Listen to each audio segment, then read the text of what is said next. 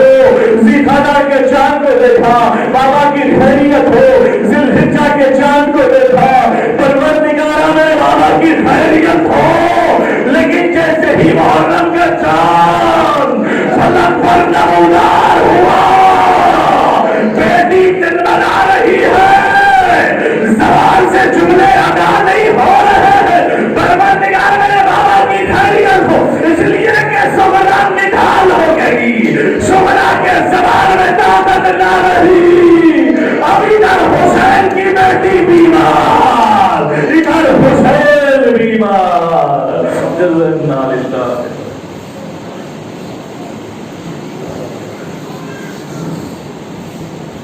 انا للہ و انا الیہ راجعون. قضائی تسلیم الامر سیعلم الذین ظلموا یوم ينقلبون. ہمارے بارگاہ واسطہ محمد والے محمد کے شہادت اور کی بارگاہ میں قبول فرما. پروردگار واسطہ محمد والے محمد کا اناس کو قربان زہرا میں جگہ عطا فرما.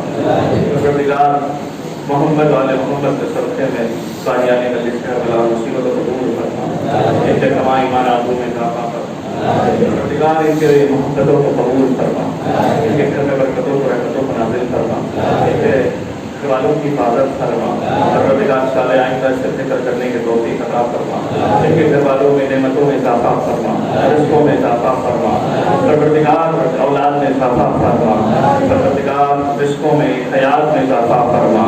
نظر بد سے محفوظ فرما, نظر شیاطین سے محفوظ فرما, آفت و بلاؤں سے محفوظ فرما. ترقیاں عطا فرما.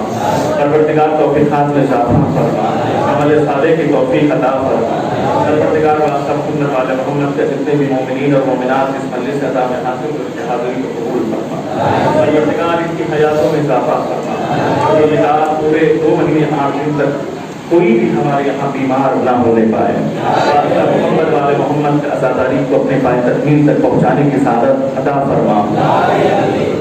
محمد والے محمد کا عزاداری کی بھی حفاظت فرما, عزاداروں کی بھی حفاظت فرما. جہاں کہیں بھی اہل بیت کے چاہنے والے ان کی حفاظت فرما. دشمنان آل محمد کو نصرت فرما. پرچم اسلام کو سربلند فرما. پرچم کفر کو سرنگو فرما. مزارات مقدسہ کی حفاظت فرما. رب العالم کی حفاظت فرما. جنت البقیع کی تعمیرات کی اسباب فراہم فرما. ہمارے زمانہ کے ظہور میں تعجیل فرما. ہم سب کو ان کے اعمال و انصار میں شمار فرما. ربنا تقبل منا انك انت السميع العليم. بسم الله الرحمن الرحيم. اللهم صل على نبيك المجدد الحسن صلوات عليه وعلى آله في هذه الساعة وفي كل ساعة ولي وحافظ وقائد وناصر ودليل ومعين حتى تسكن أرضك